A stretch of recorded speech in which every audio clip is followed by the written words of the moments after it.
Welcome to the Brilliant Wonders podcast.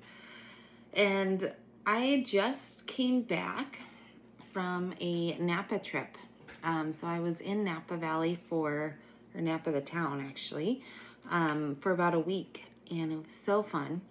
I'd never been to that part of the country. I don't know if you have.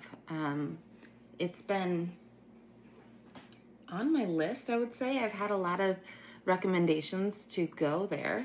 But really, California, the most I had explored was like much further south, San Diego, Santa Barbara area. So going up north was really nice. It was kind of cool.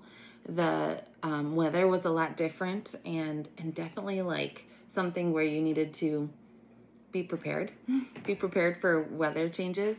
More about the temperature than rain, but nonetheless, very different from inside the valley to on top of the mountains, to the coast. So we went to the coast, and I'm probably going to mess up these names a little bit, but Bodega Bay area is where we were hanging out, on the like coastal. And then we went to a couple of little towns, Guerneville and Sonoma, and we had some great food along the way. It was so fun. So I just wanted to pop on and talk about the trip a little bit, and maybe some things that I encountered and learned about the area. And I would say like my trip was, I was visiting a friend, and then there was like he lives with his family, so I was able to hang out with his brother and his mom, learning about them and what they do, and spending time in the healthcare world there. So they're both chiropractors, the brothers are. So I was hanging out at their practice, learning about what they do. They practice a different technique called KST, and KST is a very intuitive adjusting, but they're still the adjustments are great.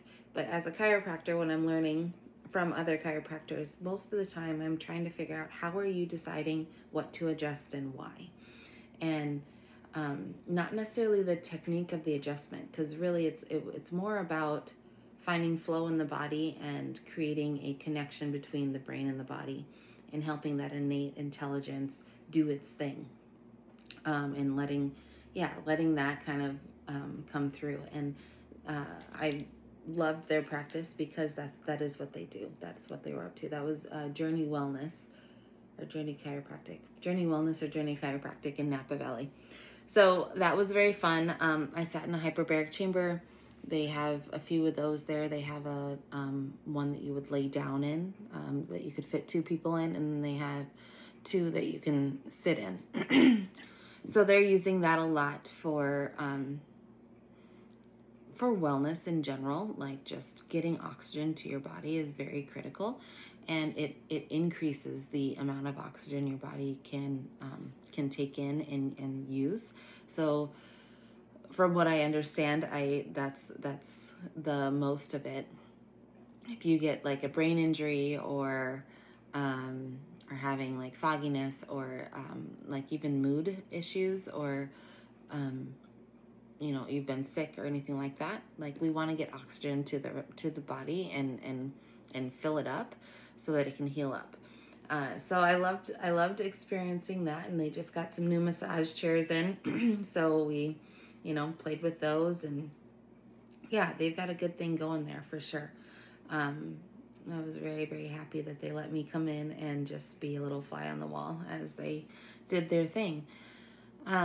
So I did that for a couple of days, and then I worked for a couple of days on my coaching stuff and on my podcasts and my retreats and all those things. And then starting in the midweek, we played. So I played basketball. I hadn't played basketball in a long time, and it was so fun because, isn't it funny how we just get out of doing what we really enjoy? Especially like when it comes to movement, we kind of, I don't want to say we get in a rut, but we do. We kind of do the same things maybe just look at movement in this, like, I need to go work out, but really I played basketball for like an hour, and that was I was I was sore the next day, right? Like um I played all my life, well, through high school. I played a lot. So then when it came to when I was done, I just was like done. I didn't really pick it up a whole lot more. I played a little bit intramural, but not a lot. So it was really cool to like go and play one on one and shoot around and the whole thing. So I'm going to put that on my joy list. I had posted about a joy list a little while ago, how to create one and why it's important to create one. And that's what this trip was. This trip really brought out some like just wholesome joy in doing little things, or things that I used to do a lot of that they were interested in as well. So then they're doing it. So then I did it. And like we rode a horse one day.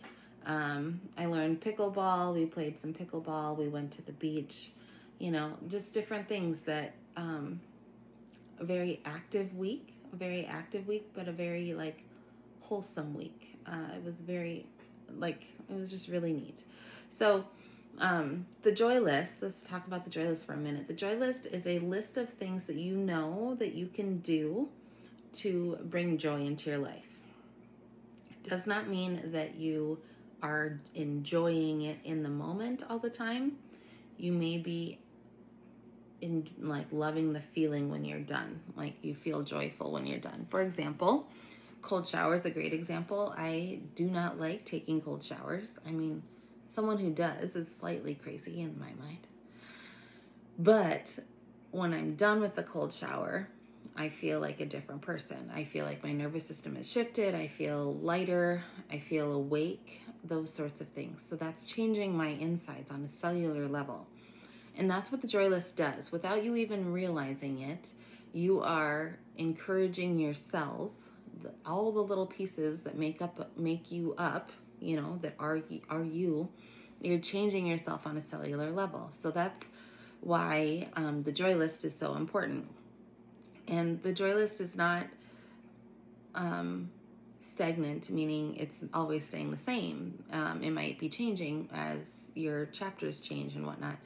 But I think it's really important that when we're feeling a little bit off, it's not always easy or accessible to grab on to the things we enjoy, because we're kind of off. We don't want to do anything, right? We just like are resisting the day and, not in flow of the day. And we're just kind of like, oh, we're here, but don't really want to be here. I'd rather, be on the couch, or actually anything but in your own skin, right? You're like, I don't want to be in my own skin.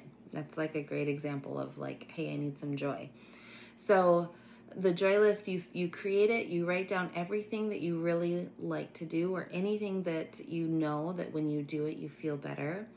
And you have it accessible. You have it on your fridge. You have it on like maybe above your sink or in your bathroom mirror, or, on the nightstand before you go to bed. Like having it accessible helps remind you in the times that you're not feeling great, like, hey, there's something I can do about this.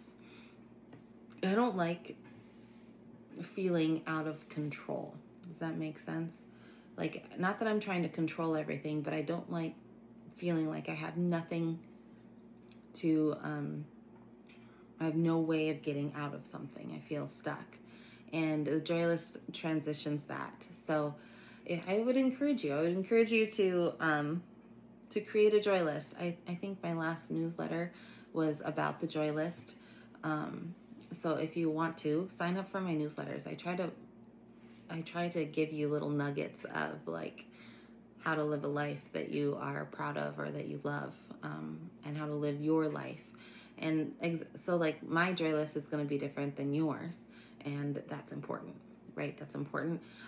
Following a guidebook of somebody like who's done a lot of things, or like that's in teaching you how to do something is wonderful, but then you need to take the nuggets and incorporate it into your life. So I would encourage you to create your joy list and have it accessible, have it around. It's also great, like in a family, that your partner and your kids, they know what's on your joy list too. So when you have it like pasted around, um, and they know something is kind of off or you're not feeling great, like they might encourage you to do something that's on your joy list, and that's a healthy family, right? So yeah, I've completed a lot of things on my joy list this last week. We did do, like, Napa Valley is known for their wine tasting, right? They've got it's full of vineyards. There's so many grapes there.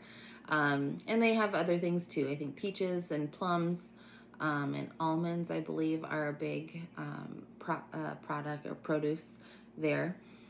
And you can see these little vineyards and farms everywhere. So it was very pretty, very green, for the vineyards. Something I did not realize is how so they talk about it being the Golden State, right? And I think of the Golden Gate Bridge, and I think of gold, like them finding gold in California. I didn't really think about the ground being gold because of just how their grass grows. It's just, it's golden out there. Like here in Buffalo, I'm looking out the window and we have a lot of green going on because we've had so much rain throughout the summer, which has been beautiful. In California, or in Napa Valley, they get rain at the spring and then a little bit in the fall, so they'll actually be greener later. But in the middle of the summer, like, it gets quite golden, and I like that. I like that term versus brown, right? Gold is, and it's like a shiny gold. So very, very pretty country.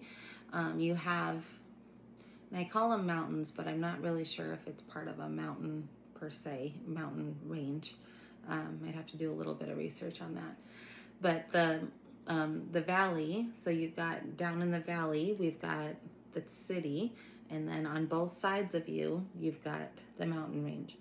And I have to laugh because I'm not directionally savvy. So I oftentimes don't know what direction I'm going. But the weirdest thing out there was, since you had mountains on both sides of you, when I was headed towards a mountain, driving towards a mountain, and that's what I see we're going towards, I'm like, okay, that has to be the way to South Dakota. And I was wrong. He's like, actually, that's the ocean. It's going to be right over that. And I'm like, geez, like I could not get my bearings out there. So easy to get lost. Something else I noticed was when you're driving, unless you're on like the interstate or something, you're going pretty straight. But when we went to towns or anything like that, like, you're turning a lot. You're on different roads. It's very windy. And out here, we drive on section lines. Like, things are pretty, right angled. Like, everything is going north and south or east and west. Like, there's very few like cut acrosses, and that's all you see in that area are like, winding around the valley, and lots of different roads. And it was easy to get lost. I was the passenger most of the time, or all the time actually. But if I was driving, I would definitely have had a few troubles with that. The wine was delicious, of course. Like, we love the wine. One brand of wine that we didn't go to the winery, but I had it while we were there, was Klein wine, and he said that this is a very clean wine, and that's why we drank that mostly. Like, if we were at home or somewhere, or went out to eat or whatever, we would get a Klein wine. So Cline. So if you're looking for a clean wine, that would be a good one. We went to a couple of different wine tastings. We did a day of that, and that was enough for me. I like wine. I do like wine, but I don't like how I feel when I drink wine. So I don't really drink a lot of it anymore. So we did do a couple of wine tastings. One was porter, and that was mostly that was good Malbecs and some really good red wines there. I really enjoyed it. And that was actually a tour. So we got to see, how they make their wine, the process, the facilities that they use, the big tanks, that you would think about these ladies like crushing grapes and stuff with their feet. They don't do that, but they did. The guy that owns this vineyard and winery, he invented the floppy disk. So that's where his money came from. And then he wanted to get in the wine industry, and it's not to make money, from what I understand. It takes quite a bit to make money in the wine industry, which I didn't realize that. So anyway, he invented the floppy disk, and he was an engineer by trade, and I can't remember what kind of engineer. But anyway, he created his own crushing mechanism with like a hydraulic pump and the whole bit. And so that was kind of cool to see. And and I'm not sure how many other wineries do this. I would guess maybe a few, because the facility that they make their wine in is in a cave.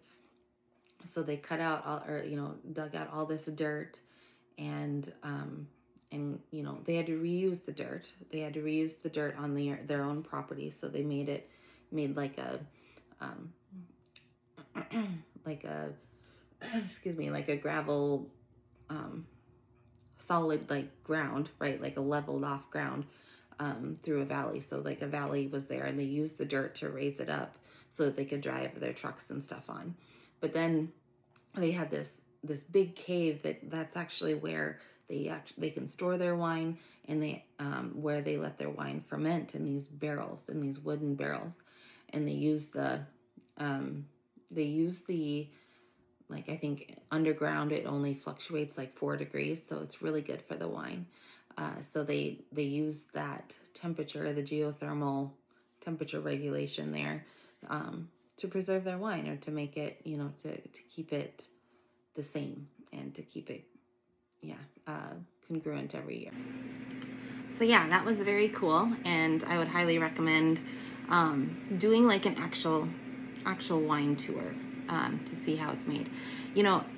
There's something about that, and I come from a farming community, a ranching community, where we have like big equipment to do things. And it's not that there's probably not big equipment in wineries, but like you have to still do it slow. Like there is a timely manner of it.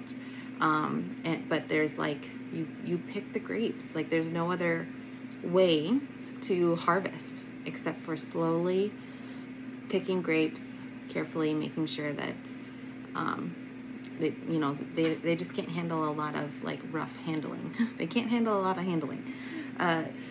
So anyway, good perspective on life in general when you think about that, right? Like the softness that it requires to make wine. And I think that that's some of the appeal, right, of making wine, or making, like, giving yourself some grace and some lightness to your harvest.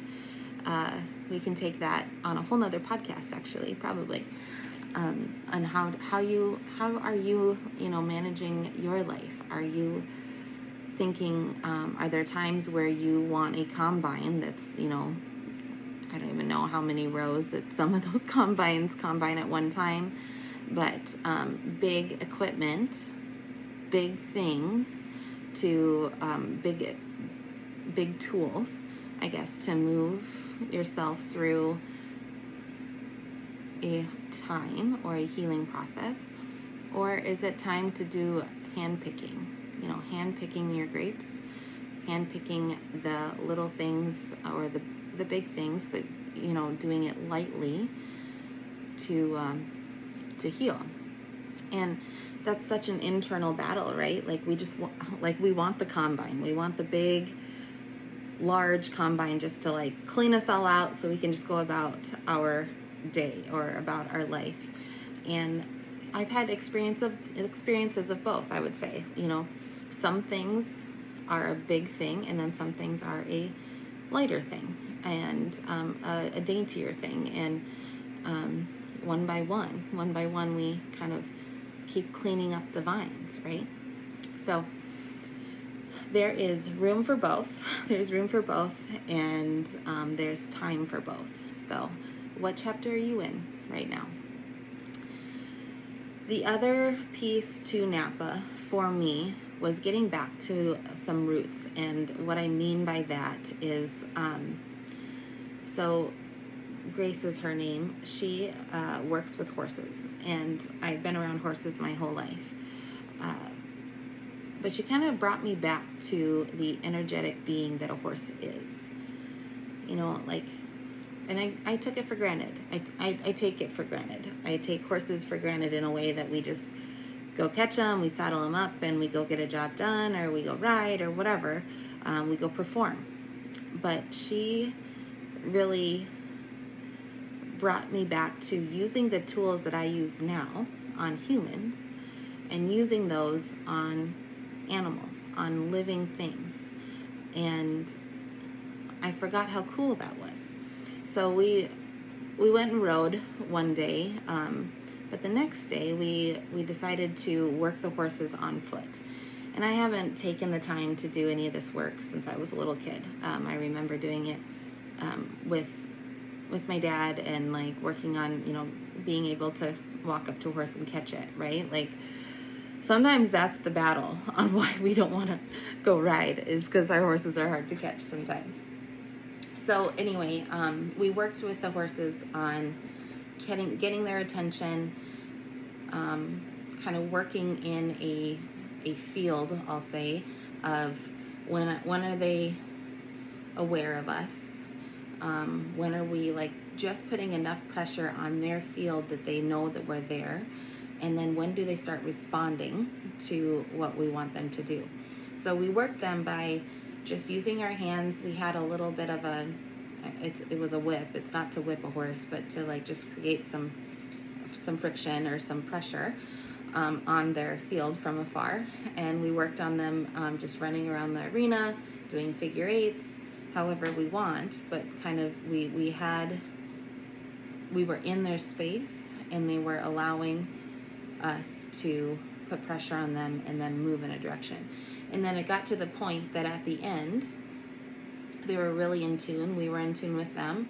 And I watched her, you know, walk up to them to the point of where there was no touching, but just pressure, to where they would back up, they would turn, they would sidestep, just by her putting in her mind she wanted them to move somewhere, and just providing just a little bit of guidance with not touching, just but in their bubble enough to provide enough resistance that they could feel us moving, or feel us putting pressure, that they would release the pressure by taking a step to the side or backwards or turning in a circle. And just watching that, I was like, oh my gosh, this is what I do all day with people, with humans.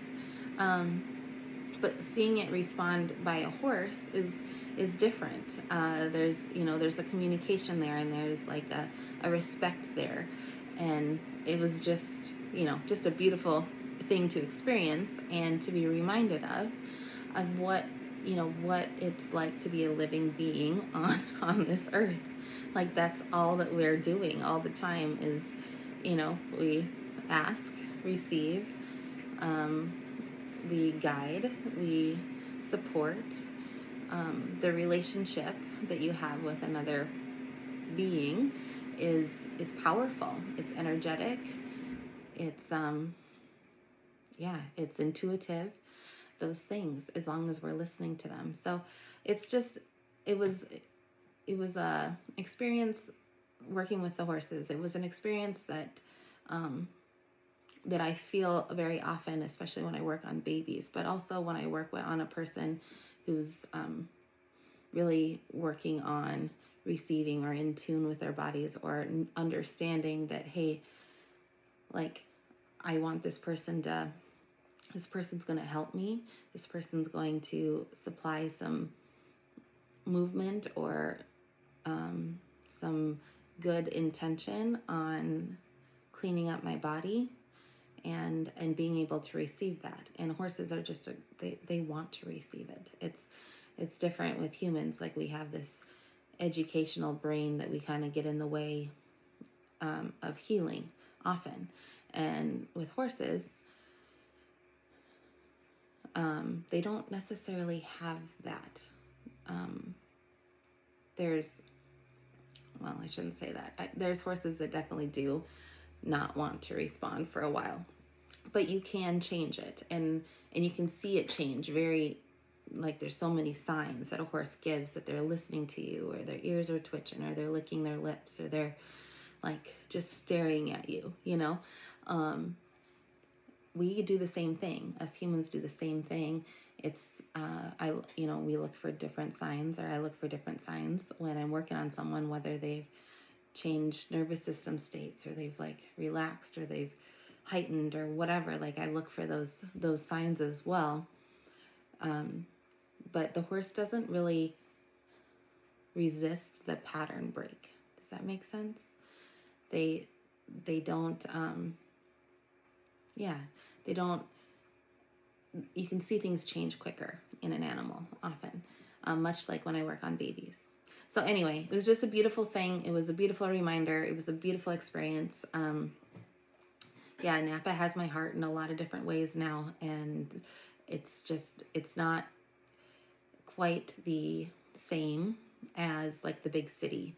It's a very quaint little town, which they did say, they've been from Napa for a long time, that it has changed a lot in the last 10 years with people coming in, different people coming in and whatnot. But it was very quick to access different parts of the area and seeing what the true like Napa Valley is. And I think that was just a blessing. And we aren't that much different in South Dakota here than there. There's just parts that are very different in views and whatnot. So I wouldn't hesitate, and be careful of your words when you say, when someone says, California or Minneapolis or Minnesota, or like they're most of the people listening to this might have similar views as me on health and what that we get to control our own health and our own beings, that we get to have a say. And that is what I loved about my visit to Napa, was that I was able to see and feel that people all around this country and all around this world